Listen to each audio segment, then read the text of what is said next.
BingX, a trusted global crypto exchange. Trade spot, futures, or copy top traders easily.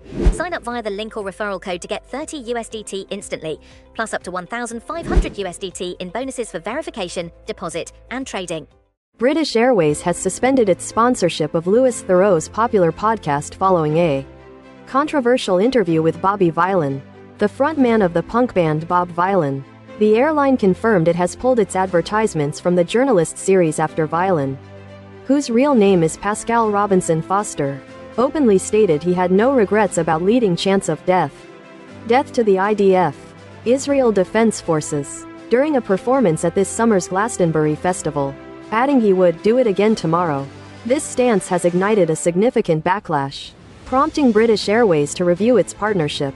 In a statement to PA Media, a spokesperson for British Airways explained that the content of the podcast interview had breached the company's sponsorship policy. Our sponsorship of the series has now been paused and the advert has been removed, the spokesperson stated. We're grateful that this was brought to our attention, as the content clearly breaches our sponsorship policy in relation to politically sensitive or controversial subject matters. We and our third-party media agency have processes in place to ensure these issues don't occur, and we're investigating how this happened.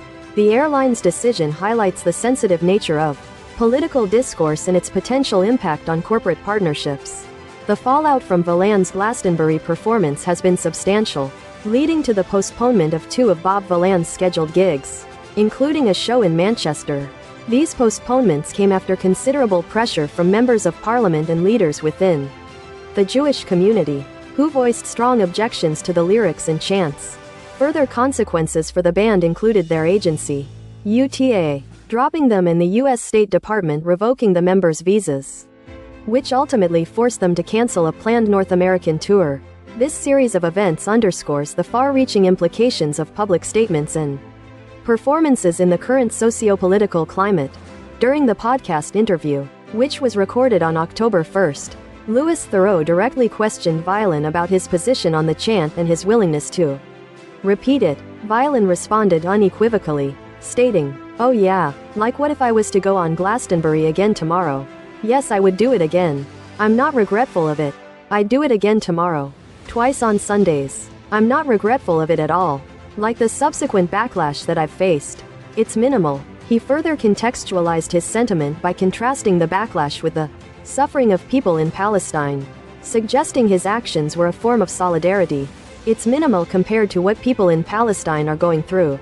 If that can be my contribution, and if I can have my Palestinian friends and people that I meet from Palestine that have had to flee, that have lost members in double digits of their family, and they can say, "Yo, your chant, I love it," or "It gave me a breath of fresh air," or whatever, he explained. Vylan emphasized that he did not intend to overstate the chant's importance, but rather to stand in support of those he felt he was vocalizing for. "That's not what I'm trying to do. But if I have their support, they're the people that I'm doing it for. They're the people that I'm being vocal for. Then what is there to regret? Oh, because I've upset some right-wing politician or some right-wing media?" he queried, framing the criticism as coming from specific political factions. The interview has brought to the forefront a broader conversation about artistic expression, political commentary, and the responsibility of performers and media platforms, adding another layer to the controversy. Vylan's Glastonbury set was live-streamed by the BBC. The public broadcaster subsequently faced criticism for not pulling the feed, with findings later indicating that the broadcast had broken its own editorial guidelines concerning harm and offense. This aspect of the situation raises questions about media accountability and the protocols governing the broadcast of potentially contentious material. The dual scrutiny on both the artist's words and the media's dissemination of them highlights the complex dynamics at play in reporting on politically charged events and statements. The decision by British Airways to withdraw sponsorship